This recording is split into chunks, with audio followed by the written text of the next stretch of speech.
Earlier this week, Taylor Swift announced her upcoming 12th album, The Life of a Showgirl. It is Swift's first album since her iconic Eras tour concluded this past December. And joining me now with more is David Schulhof. He's the founder and CEO of the MUSQ ETF. David, great to see you this morning. A lot of Swifties really excited with this news. Orange, baby. Orange, baby. It's all the color for Taylor Swift today. Yeah. All right, you are channeling that indeed. What do we know about this album? Look, obviously, it was a huge piece of news that she announced on the New Heights podcast with Travis and Jason Kelce. It's her 12th studio album.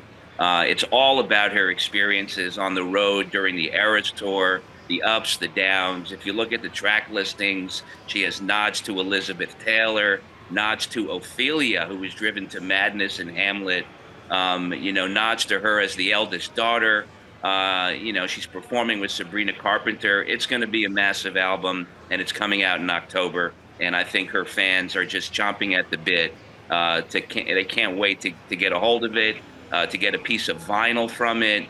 They've been waiting a long time. I mean, she was really the only artist, Kristen, that didn't perform this summer. Every other artist, from Beyonce to, Billie Eilish to, they all performed. So anyway, it's a big piece of news this week for Taylor. Yeah, a big piece of news, and honestly, maybe somewhat of a surprising way to announce it on her boyfriend's podcast, right? I think she even made a joke on the podcast, David, like, we know how many male sports fans I have here.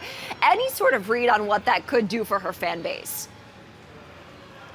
Look, I mean, Travis and Jason have a lot of fans on New Heights. They have millions of followers. Look, they are really the prom king and the prom queen. And so I think they're enjoying their fame and their success together. Yeah. And so, look, it was a great thing. I watched it yesterday. It was an hour and a half. It was very engaging. She talked also not just about her album, but about getting her master's back, which was a huge thing. She was in a big political fight, right. And she got her master's back. So she's in control of her music. And look, she has the best relationship with her fans than any other artist. And that's why she is, the queen of the world in music. Yeah. Let's talk about another queen here, Beyonce. We got to talk Beyonce because she did win an Emmy, now halfway to an EGOT. What does this mean for Beyonce?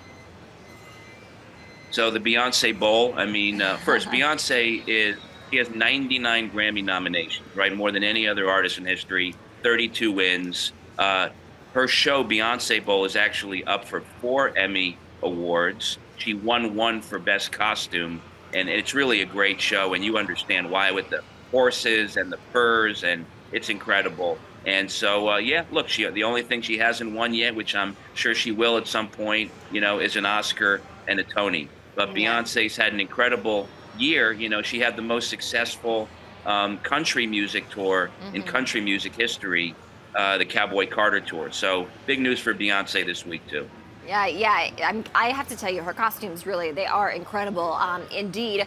I do want to talk about some of these music company earnings, David, what we should be taking away from those. Of course, your MUSQ ETF does hold some of these companies.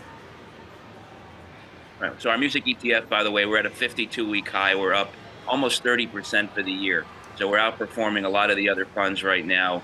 Look, all the companies are doing really well. Live Nation reported record earnings. They were up 20%. The stock's up almost 100% for the last 12 months.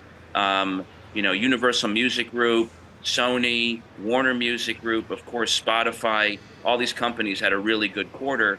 Music's growing, streaming is growing, the industry's doubling, the touring and live music business is on steroids. Everyone wants to go see live shows like the Eras Tour, and then now Taylor's new tour. I mean, how incredible is that going to be? The Life of a Showgirl.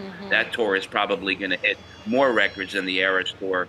So look, we're just capturing all the growth and all the excitement in the music industry, from content to streaming to live music. And that's why our fund is doing so well right now. We talk about AI every day here at the Stock Exchange, David, and I know in the music industry, AI is obviously a large topic of conversation as well. What are the newest developments that we see in music's adoption of AI? Yeah, so right now you got bills before Congress that are looking to be signed into law. You have the No Fakes Act, nurture originals, foster art, keep entertainment safe. You have the AI, generative AI Act. The big question, Kristen, is whether or not we want to let companies like OpenAI train their algorithms to sound like popular artists, because right now there's no federal copyright protection in your voice. And something needs to happen. We can't let companies like Suno and Udio, which are building multi-billion-dollar valuations, creating AI music that sounds like Beyonce and Taylor Swift. Something needs to get done. And then on top of that, you have, content farming. Artificial creation is one thing, and then you have artificial streaming. I mean, you have like a bunch of fake bands that are on Spotify now. How do we know what's real, what's not real? So something needs to get done in that area. But if you look at the Goldman Sachs report, Music in the Air, in terms of market saturation and market piracy, it's still a very small fragment of the market. So it's not really impacting things much. David Schulhof, founder and CEO of the MUSQ ETF, joining us this morning in Orange. David, thank you very much.